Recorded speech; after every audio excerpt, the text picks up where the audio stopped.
आणि तो बाजारात खरेदीच्या हक्काबाबत सक्षम व्हावा यासाठी विविध संघटना विविध कार्यक्रमाच्या माध्यमातून जागरूकता करतात। यासाठी 15 मार्च हा जागतिक ग्राहक हक्क दिन म्हणून साजरा केला जातो। हा दिवस का साजरा केला जातो हे आज आपण जाणून घेणार आहोत आणि त्यासाठी आज आपल्या सोबत आहेत ॲडव्होकेट प्रताप जाधव सर। तर नमस्कार सर, तारा न्यूज मध्ये तुमचं मनापासून स्वागत।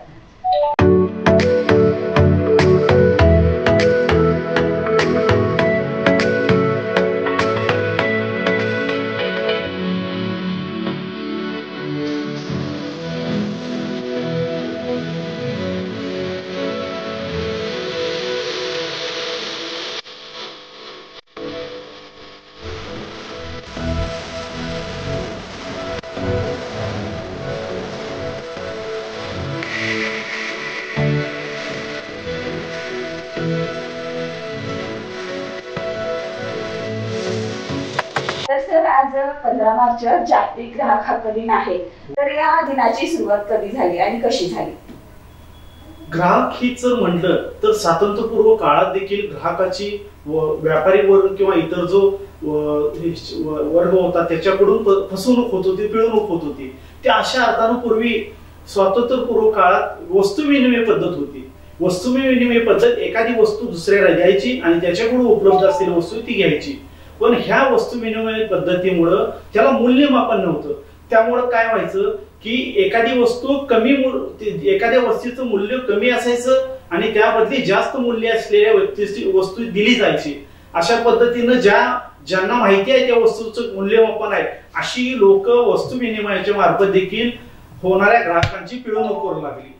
या आपल्या भारत देशापूर्वी अमेरिकेचा जर विचार केला तर अमेरिकेत पहिला ज्यानं ग्राहकाचं हित जोपासण्यासाठी ज्यानं प्रयत्न केले, ज्यानं ग्राहकाचा हक्क म्हणजे दाखवून दिला त्याचं नाव सोनेरी अक्षरात लिहावं म्हणजे तो जॉन केनेडी। जॉन केनेडीने ह्याने पहिला अमेरिकेच्या आमसभेत हा ग्राहक हिताबाबतची प्रश्न मांडला आणि ग्राहक हित जोपासले पाहिजे यासाठी नियमावली बनवण्यासाठी हक्क धरला आणि हक्क धरून त्या ग्राहक हितासाठी त्यानं त्याची नियमावली बनवून घेतली अमेरिकेत। त्यामुळेच हा जो 15 मार्च जो दिवस आहे हा संपूर्ण जगामध्ये जागतिक ग्राहक दिन म्हणून साजरा केला जातो। हा जो 15 मार्च 1985 मध्ये अमेरिकेमध्ये जागतिक ग्राहक दिनाला सुरुवात झाली आणि त्यानंतर आपल्या जर भारतात बघितलं तर भारतामध्ये देखील त्याचं लोन आलं आणि भारतामध्ये देखील ग्राहक हिताची जोपासण्यासाठी ग्राहक संरक्षण कायदा करण्याच्या अनेक संस्था, अनेक ज्या एनओसी वगैरे संस्था आहेत त्याच्याकडून नियमावली मागणी होऊ लागली। त्याप्रमाणे म्हणून भारतामध्ये 24 डिसेंबर 1986 साली ग्राहक संरक्षण कायदा हा संमत करण्यात आला आणि तेव्हापासून ग्राहक संरक्षण कायदा अस्तित्वात आल्यानंतर भारतामध्ये सर्व जिल्हा स्तरावर या ग्राहक संरक्षण कायद्याचे ग्राहक मंच अस्तित्वात आले आणि या ग्राहक मंचाच्या माध्यमातून ग्राहकांच्यावर जे अन्याय होत असतील त्या अन्यायाची पिळवणूकची सोडवणूक होऊ लागली। अच्छा सर, तर हा कायदा आता इतके दिवस झाला अस्तित्वात आहे, तर यात कोणकोणत्या तरतुदी आहेत? आता यामध्ये ग्राहक संरक्षण कायदा 1986 मध्ये आला, त्यानंतर वेळोवेळी ह्या कायद्यात बदल होत गेले। 2005 साली बदल होत गेले, 2007 साली आणि अगदी जस्ट आता 2019 मध्ये पण बदल होत गेले। पण आता नवीन कायद्यानुसार जर बघितलं तर ग्राहकाला त्यानं एका ऍप्लिकेशनवर जरी देखील त्याची व्यथा मांडली आणि एखाद्या व्यापाऱ्याकडून एखाद्या संस्थेकडून त्याची जर फसवणूक झाली किंवा सेवेतील त्रुटी झाली हे जर निदर्शनास आणून दिलं तर त्याचं जे नुकसान आहे ते भरून देण्यासाठी तो ग्राहक मंच या विरुद्ध पक्षकाराला आदेश करू जातो। आणि या ग्राहक कायद्यामध्ये कायद्यानं नियमावली म्हणजे मुदतीची हे घातली आहे की 90 दिवसात त्या ग्राहकाला न्याय मिळाला पाहिजे। इतर कोर्टात जर बघितलं तर वर्षानुवर्ष या कोर्टाची पायरी जिजण्यापर्यंत लोकांचे हे होतात, पण ग्राहक संरक्षण कायदा हा असा एकच कायदा आहे की ज्यामध्ये एक तरतूद आहे की 90 दिवसात त्या ग्राहकाला त्याचं प्रतिफल मिळालं पाहिजे, त्याचे प्रतिफल त्याची जी पिळवणूक आहे थांबवून त्याचं भरपाई नुकसान मिळालं पाहिजे। अच्छा, तर सर ग्राहकाने बाजारात खरेदी करताना कोणती काळजी घ्यायला पाहिजे किंवा कोणती जबाबदारी स्वीकारून खरेदी करायला? अगदी बरोबर आहे। ग्राहकाचे एकूण 6 हक्क आहेत, त्यामध्ये ग्राहकाला जर पहिला बघितला तर ग्राहकाला चॉईसचा अधिकार आहे, निवड करण्याचा अधिकार आहे. कोणती वस्तू कुठल्या प्रकारची त्याला तो मुक्त आहे कोणतीही वस्तू खरेदी करायचा. एका डिपार्टमेंटल स्टोअर्स मध्ये गेला तर त्या ठिकाणी 10 वस्तू असतात. तो एखादा डिपार्टमेंटल स्टोअरचा जो रिप्रेझेंटेटिव्ह असतो तो त्याला म्हणू शकत नाही की ह्या बाबूचा तू वस्तू घे, ह्या कंपनीची वस्तू घे. तर ग्राहकाला निवडीचं स्वातंत्र्य आहे. तो चोखंदळपणे अगदी जो त्याला जी वस्तू आवडेल त्याची हे करायचा म्हणजे त्या ग्राहक निवडीचा ग्राहकाला अधिकार आहे. दुसरा जर बघितला तर त्या वस्तूबाबत माहिती जाणून घेण्याचा अधिकार आहे. माहिती इन द सेन्स त्या वस्तूमध्ये कोणत्या कोणत्या गोष्टी समाविष्ट आहेत, कोणत्या कोणत्या गोष्टी त्यामध्ये समाविष्ट नाहीत याबाबतची माहिती जाणून घेण्याचा त्या ग्राहकास अधिकार आहे. त्यानंतर त्या वस्तूबाबतचे वैधतेबाबतचा देखील वैधतेबाबतची देखील माहिती जाणून घेण्याचा ग्राहकाला हक्क आहे. काही वस्तू अशा असतात त्या लिमिटेड वैधतेसाठी निर्माण केलेल्या असतात. त्या वस्तूंची आपण एक्सपायर डेट किंवा जी मुदत असते ती ठराविक कालावधीसाठी त्या वस्तू वापरल्या जातात, 1 वर्ष 2 वर्ष. तर ती वस्तू कोणत्या कालावधीपर्यंत वापरण्यास योग्य आहे अयोग्य आहे त्या वस्तूवर त्या कंपनीनं नमूद केलं पाहिजे आणि हे पाहण्याचं देखील अधिकार ग्राहकास आहे. त्यानंतर जर चौथा अधिकार बघितला तर त्यामध्ये ग्राहक त्या वस्तूमध्ये कोणत्या गोष्टी नमूद आहेत, कोणत्या गोष्टींचा त्यामध्ये अंतर्भाव आहे. त्यामध्ये अशा काही गोष्टी आहेत की ज्या मानवी देहाला मानवी हिताला अपायकारक आहेत ह्या देखील गोष्टी जाणून घ्यायचा त्या ग्राहकाला अधिकार आहे. आणि सगळ्यात महत्वाची गोष्ट म्हणजे ग्राहकाला असा अधिकार दिलाय जर ग्राहकानं वस्तू खरेदी केली, एखादी सेवा खरेदी केली आणि त्यामध्ये त्याचं सॅटिस्फॅक्शन झालं नाही, त्याचं समाधान झालं नाही तर त्याला त्या वस्तूबाबत त्या वस्तूच्या सेवेबाबत योग्य त्या ग्राहक मंचाकडे किंवा ग्राहक आता जो नवीन कायद्याप्रमाणे त्याला अशी ग्राहक आयोग ही संज्ञा आलेली आहे त्या ग्राहक आयोगाकडे दाद मागण्याची संधी, दाद मागण्याचा हक्क आणि अधिकार ह्या ग्राहकास दिलेला आहे. तर सर आता आपण बघतोय धावपळीचं युग आहे. तर या धावपळीच्या युगात ग्राहक जास्त करून ऑनलाईन खरेदीच्या मागे असतो. तर ऑनलाईन खरेदी केल्यानंतर जर फसवणूक झाली तर त्यावेळी कोणती काळजी घ्यायला पाहिजे? अगदी बरोबर आहे. आता हल्ली लोकांना बाहेर बाजारात जायला वेळच नाही आहे. इतकं धावपळीचं युग आहे की फक्त व्यक्तीला मोबाईल बस या व्यतिरिक्त काही नाही. आणि यामुळे देखील असे गुन्हे वाढत आहेत किंवा अशा तक्रारी ग्राहकाबाबतची पिळवणूक देखील वाढत आहे. आपण बघतो काही इतर कंपन्यांचा उल्लेख करणं योग्य नाही. काही अशा नावाजलेल्या कंपनी आहेत. मी तर आता स्पष्टपणे नाव घेतो अमेझॉन, फ्लिपकार्ट. कारण मी अमेझॉन ह्या कंपनी विरुद्ध माझ्या पक्षकारानं एक तक्रार दाखल केलेली आहे कोल्हापूर ग्राहक मंचामध्ये. त्यामध्ये माझ्या ग्राहकांनी ते जे ग्राहक आहेत ते कॅप्टन आहेत आणि त्यांनी लॅपटॉप खरेदी केला होता. जो लॅपटॉप खरेदी केला होता ऑनलाईन अमेझॉन कंपनीकडून, मी अगदी जबाबदारीने म्हणतोय, तो खरेदी केला होता.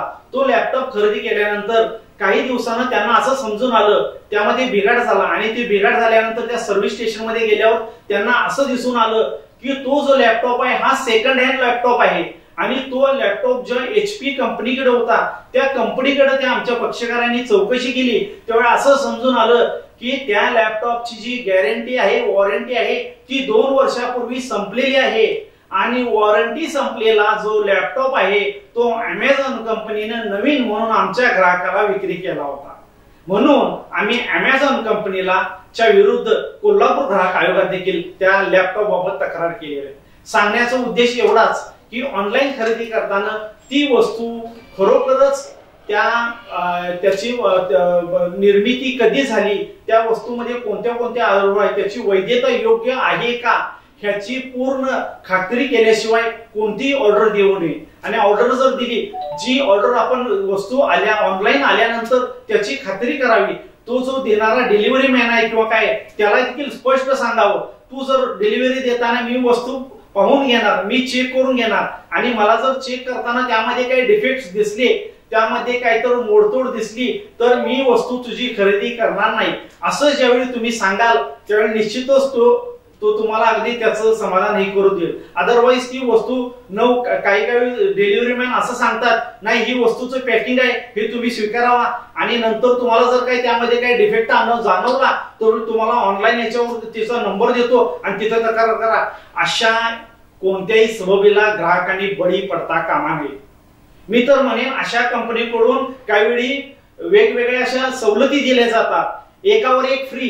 म्हणजे अशा वेळी म्हणण्याचा उद्देश आहे ग्राहकाने देखील कुठल्या अशा ज्या बेहिशोबी किंवा बेलालची ज्या काय असं स्पर्धेच्या युगात ज्या हे दिले असतात, लालची असे हे दिलेले असते, त्याला कुठलाही बळी पडता कामा नये. ग्राहकाने ऑनलाईन देखील सेवा खरेदी करताना चोखंदळपणे खरेदी कराव्यात आणि डिलिव्हरी घेताना देखील त्याची चाचणी करून टेस्ट करूनच घ्यावी. सर, एवढं सगळं काळजी घेऊन ही खरेदी करताना जर काही फसवणूक झाली तर तक्रार करण्यासाठी काय प्रोसेस आहे? तक्रार कुठे करावी? तर त्या तक्रार करण्यासाठी आता मी सांगितलं की ग्राहक संरक्षण कायदा 1986 चा अस्तित्वात आलेला आहे. तो वेळोवेळी आता दुरुस्ती होत गेलेला.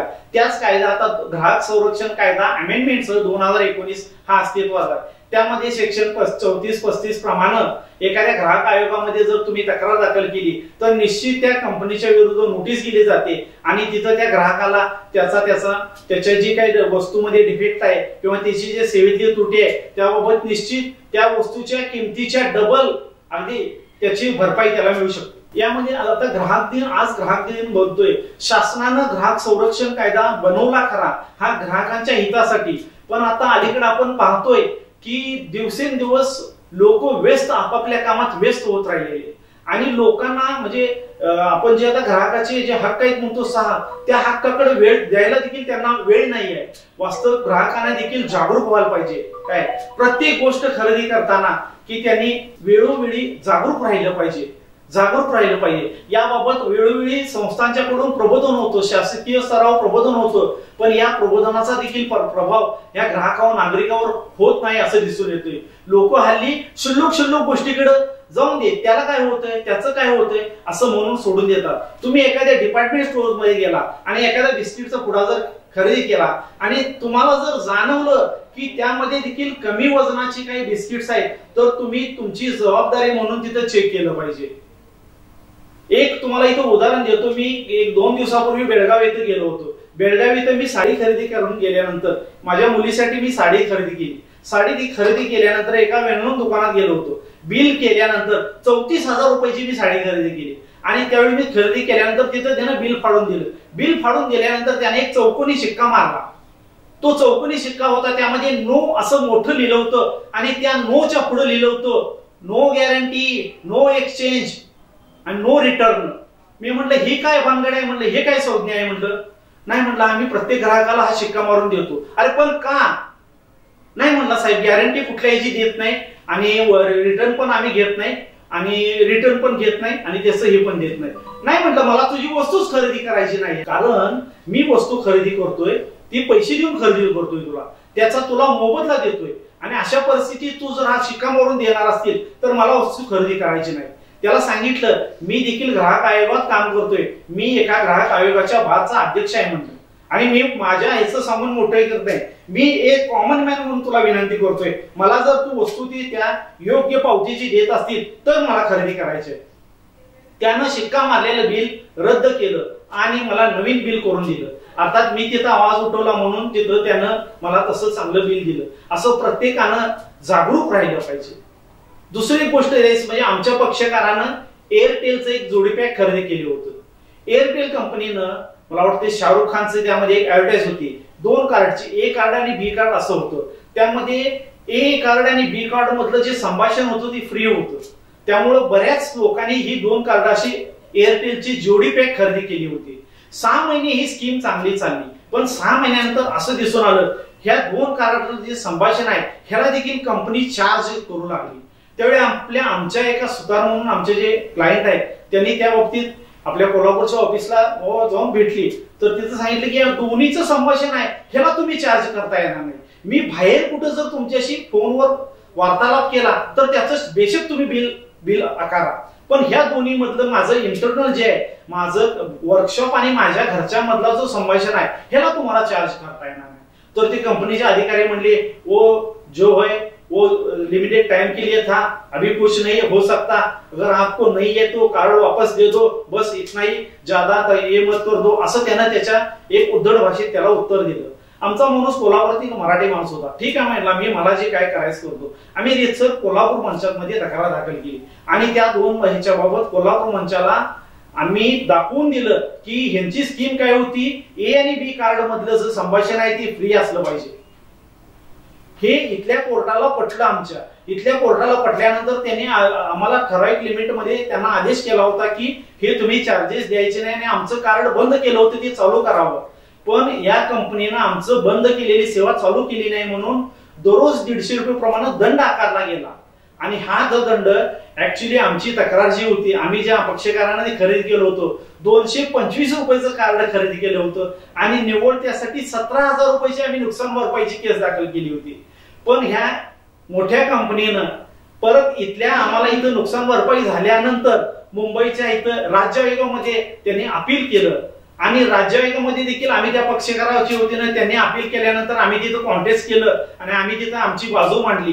राज्य आयोगामध्ये त्यांचं अपील नामंजूर झालं. त्यानंतर त्या कंपनीनं दिल्लीमध्ये राष्ट्रीय आयोगाकडे नुकसान मागितलं, अपील केलं आणि आमच्या पक्षकाराच्या सुदैवानं राष्ट्रीय आयोगानं देखील त्यांचं अपील खर्चासह नामंजूर केलं आणि सांगितलं ट्रायल कोर्टातला जो तुमचा निकाल आहे त्याच्या ह्याच्याप्रमाणे भरपाई द्या. आणि तोपर्यंत आमच्या ग्राहकाचा जो हिशोब झाला, आमच्या ग्राहकाला जवळजवळ 32,000 रुपये मिळाले. आणि त्या 32,000 मध्ये आमच्या ग्राहकानं सेकंड हँड एक मारुती व्हॅन घेतली आणि त्याच्यावर एअरटेल कृपा असं लिहिलं. तर आज जागतिकीकरणाच्या स्पर्धात्मक युगात ग्राहकांसाठी हा दिन किती महत्वाचा आहे हे आज आपण सरांच्याकडून जाणून घेतले आणि ही माहिती आपल्या सर्वांसाठी भविष्यात आणि सध्याही उपयोगी आहे. तर थँक्यू सर, तुम्ही तारा न्यूजला भेट दिल्याबद्दल खूप सारे धन्यवाद.